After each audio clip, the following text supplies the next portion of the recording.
Hello everyone and welcome to another video. Today I wanted to speak to you about my experiences of being an English teacher living in Tokyo, Japan. Now, as many of you know, I recently moved home to Adelaide, Australia after living in Japan for over a year. While I was over there, I did a small internship, but my main form of work was English teaching. I was an English teacher for most of the time I was there, so I was an English teacher for about a year. Basically, in today's video, I just wanted to give you some insight into what that was like. And I know a lot of people are interested in teaching in Japan. I know a lot of you are interested in perhaps one day moving over to Japan, so I thought it would be really good to just talk about my experiences and just share those with you guys. Now, the teaching job I had was at a juku, which means cram school. If you're unfamiliar with like the structure of schools in Japan and what kids do and what's normal, basically they use the American system to structure schools. So elementary school, middle school and high school, they use the American system because of the occupation in 1945 after the war, fun fact. But they use that system, and then after school kids go to clubs. Generally, I think it's mandatory to at least join 2 clubs when you're in school. So basically you do like running or painting or kendo or stuff like that, stuff that's supposed to be fun that you can do with your friends. But on top of that, a lot of kids go to juku or cram school, which is essentially after school. And that's really normal in Japan. At these schools, kids tend to learn maths, science, English, Japanese.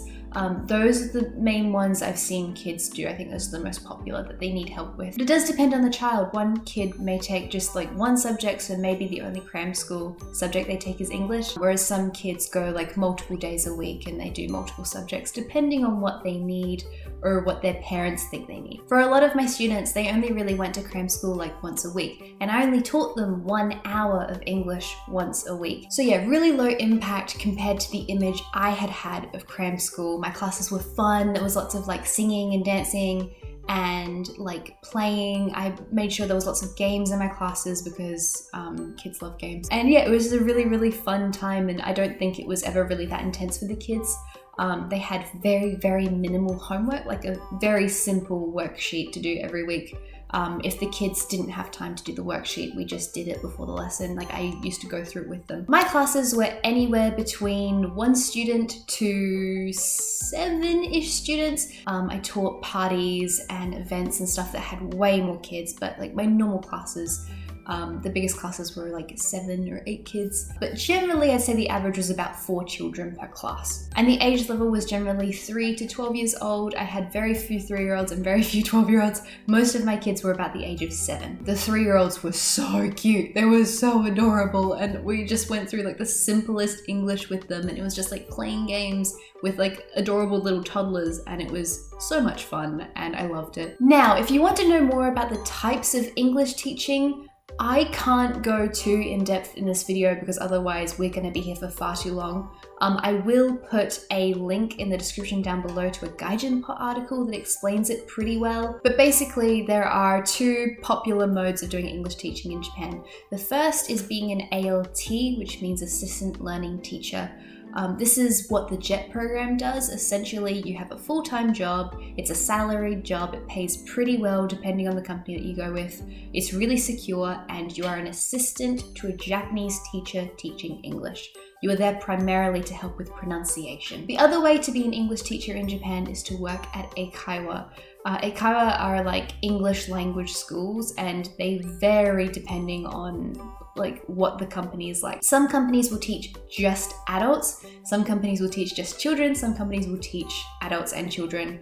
And often these classes are 1-to-1, or they're like very small classes of 2 to 3 students. But the downside to teaching these classes is that your salary isn't guaranteed. It's basically casual work, so you get paid based on how many lessons you teach. If your kids all drop out, or your students all drop out of your lessons, you don't get paid, which is quite a precarious situation to be in, especially if you live in Tokyo, because your rent is very expensive. So yeah, my school wasn't an eikaiwa specifically. I didn't work for an English teaching company like GABA or Nova or anything like that. That's not what I did. I worked for a series of cram schools. And what I did was I basically went around Tokyo visiting different cram schools to teach. So every day of the week I had a different school in a different location, but I had the same schools every week and the same students every week. Essentially working in an eikaiwa is casual work. You don't get paid sick days for most of them. One of them in particular, which I won't name, and I don't think I can because I don't know what constitutes defamation. One of the big ones, you have to pay them to take a sick day, which I'm pretty sure is downright exploitation, but anyway. What I will say is do your research before you work for any company like that. Reddit is your best friend in this circumstance. There's heaps of subreddits for living in Japan, teaching in Japan, living in Tokyo, teaching in Tokyo, all that kind of stuff. Just Google it, go onto Reddit, look up the companies, do your research before you commit to anyone. The main downside of working in an eikaiwa is just the precariousness of your financial situation. If your kids quit, you don't get paid. There's also, for some of them, there's quite a big focus on pushing the sales of the textbook. So a lot of people don't like working for eikaiwa because they don't want to be like a salesperson pushing sales for things. This was not the nature of my job at all. I was just there to teach English to little kids, and I wanted to teach little kids. I didn't want to teach adults. So I wouldn't necessarily consider myself an eikaiwa teacher because when I think eikaiwa teacher, I think people who work at those big companies. I think of myself as being a juku teacher, like a cram school teacher to kids. So the nature of how it was structured is similar. I was basically a casual worker. I got paid per lesson. I wasn't paid a definitive salary or anything, but I didn't have to push textbook sales. I didn't have to wear a suit. I went out to the schools. I taught in actual Japanese schoolrooms. It wasn't in like some big skyscraper somewhere in like a really like corporate setting. But the nature of what I did, it was similar to being an eikaiwa teacher because I got paid per lesson, which meant that when the holidays came around, when Golden Week came around, when spring break came around, my lessons got slashed really, really quickly. Because there were holidays, they weren't holding lessons, and then I had to scramble to take the makeup lessons and the seasonal lessons so that I could afford to pay my rent. That's the only vaguely negative thing I had, is just the nature of being a casual worker. If there's no work for you, you don't get paid. That's just the way things work. But it was quite stressful having to make sure I checked my email every few hours to make sure that my lessons hadn't been cancelled. You know, I didn't have to suddenly pick and contest with all the other teachers who wanted the limited number of seasonal lessons available. Yeah, whenever it got like near a big holiday, or like whenever it got near the school holidays, I would get a bit nervous that I would lose my lessons. But one really, really good thing about the school I worked for is that if I was already at the school, if it was like within 24 hours of the lesson and the lesson suddenly got cancelled, I still got paid for it. There was one particular time I went to a school and it was 2 lessons scheduled, and the first kid didn't turn up and then the second one got cancelled. So I got paid for 2 lessons, but I just read a book for 40 minutes. So that was kind of a positive thing as well, which I think is fair. Obviously, if a teacher goes all the way out to a school, they deserve to be paid for their effort. I will add that, as with most companies in Japan, your transport is paid for you. So I didn't have to pay for transport. Like from my house to the school, that was entirely covered. And another huge difference was I had an assistant to help me. So basically how the lessons were structured, there would be like around 4 kids, me, the like native English speaker, and then I would have a Japanese assistant who generally could speak English and Japanese. Sometimes their English wasn't great, but they could understand what I was saying at least, and like I never had any problems. The point of having an assistant there is so that like if something gets lost in translation, or if a kid's struggling to concentrate, or if a kid's like poorly behaving or something like that, the Japanese teacher is the person who can like sort that out. It was not my job to discipline kids. It was not my job to force them to concentrate. I was just there to teach them English, and to read them stories, and to sing them songs, and to teach them how to pronounce things. So I never had to tell off a kid. That was my assistant's job. And I loved working with my assistants. I made like really good friendships with a lot of them. The most common demographic I had as an assistant would probably like a middle-aged married Japanese woman. That tended to be the demographic. Very rarely I had young men be my assistant. They were like the biggest sweethearts and I loved them so much.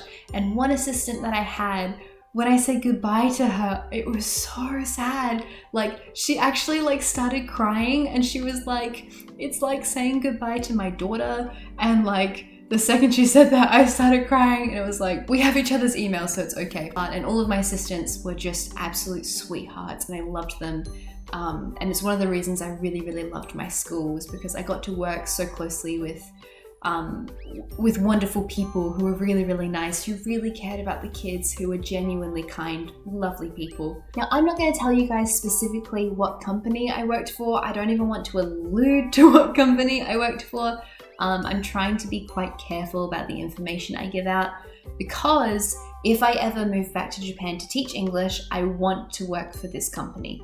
I loved the structure, I loved the way we taught kids, I loved the people I worked with. It was just a wonderful place to work, and I feel very, very fortunate to have gotten the position I did. So that's why I'm not going to say what company it was, because just in case I one day want to work for them again, I don't want to shoot myself in the foot now. Okay, now that we've gotten all of that out of the way, I can speak a little bit more about specifics of my role and the day-to-day and my experiences. So, one of the best things about my school was that we didn't just teach English, we taught in English. So for the really, really little kids, we taught basic things like instruments. One of my 3-year-olds, I taught him like drum, and we taught him like colors, and he was such a cutie. I love that child so much. So a little bit older, we teach reading and writing, so like letters, stroke order, how to pronounce things. By the time the kid's about 6 or 7, we get into phonetics and sounds and sound families. So kids struggled so much with the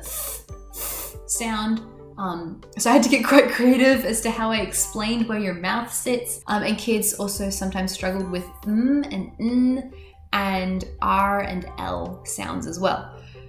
So they're very specific sounds that we had to get the kids to say right. And then when the kids got a bit older again, we started teaching in English. So that meant that I taught everything from maths to social studies to history to science. It was such a better way to teach English, rather than sitting a kid down and saying, learn this word, study this pronunciation, this is how this grammar works, use a semicolon, whatever. Actually teaching a kid something interesting, something that they can use in life. Teaching a kid about, I don't know, the Day of the Dead in Mexico is much more interesting than teaching them just basic grammar.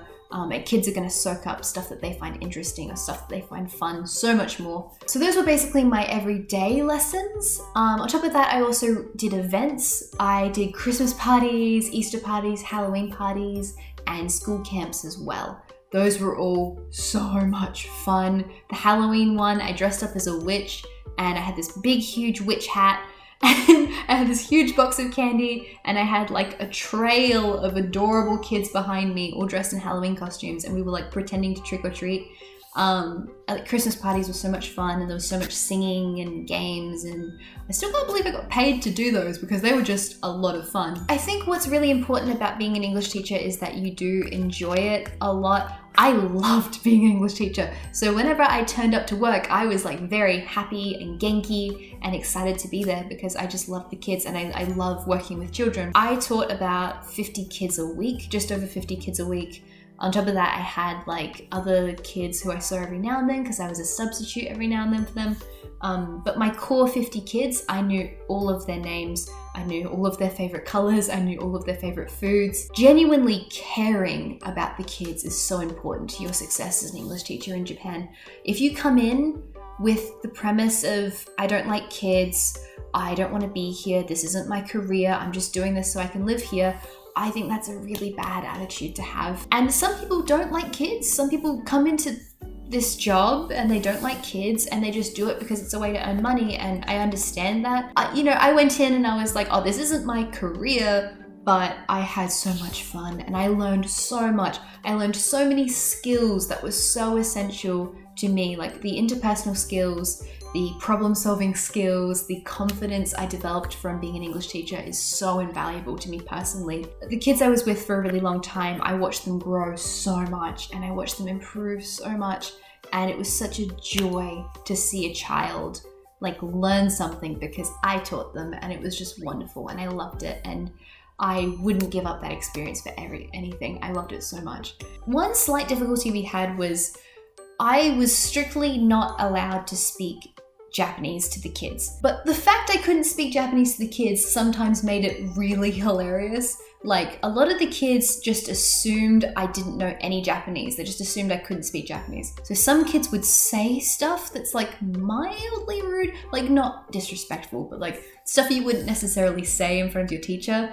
And I would just look at them and their eyes would widen like, oh no, she understood me. For example, my one class I had, this was the class I had the longest out of being an English teacher. It was my first regular class I picked up. I had them for almost an entire year. I was really sad to leave this class. It was a class of about 6, 7-year-olds. On our very last lesson together, I asked my assistant if we could take a picture together, like if I could take a picture with the kids. And this particular assistant was a substitute. She didn't speak English really at all. She spoke a tiny bit, but she didn't understand what I was saying. So very, very, very quietly, I whispered to her in Japanese, can we please take a picture with the kids? And I gave her my phone because I figured like it's the last lesson that I'm going to teach these kids for. Like I can use a tiny phrase in Japanese. But the kids heard me and they were like, like she can speak Japanese. She's been able to understand us this whole time. And it was so funny because I've been teaching them for almost a year. I don't know why they didn't know though, because like they used to ask me questions in Japanese and I responded in English. But yeah, the kids like basically made this noise that was like, like the really like stereotypical like shock Japanese noise, and it was so funny. But yeah, I loved this class so much, this one in particular. One of the students used to call me Christmas Sensei, which is adorable. Most of the time I got called Christy Sensei by the kids, sometimes just Sensei. But this particular class of 7-year-olds, because I had them for so long, I was so sad to leave them. Like we took the picture, we finished the lesson, I like walked out and it was raining, I was crying, it was the most like dramatic thing that's ever happened. But yeah, there were a lot of like really funny moments like that, like fun moments. Some like odd moments as well, like one time I taught at a more rural school about an hour out of central Tokyo. I walked in and it was a class of 5-year-olds who had never had an English lesson before. This one kid like just looked at me and was like, Hontoni Gaijin Sensei, which is like, it's seriously a foreign teacher. Like he was so shocked. Some kids were obsessed with my hair because I have blonde hair. Japan is 98% ethnically Japanese. Most people have black hair. One girl used to jump up and down and say kinpatsu, kinpatsu, kinpatsu, which is like blonde. And like some kids would just come up and stroke my hair and it was just like, this is really, really weird. Because like, it's my hair, it's grown out of my head my entire life. I'm used to having blonde hair, but it's obviously quite different in a place that like most people have black hair. But I learned so much about like people and human beings and the way we work like outside of cultures, and kids are by nature kind and gentle-hearted and sweethearts, and every kid just wants to learn and have fun and be happy and play, and it's so simple to make a child happy.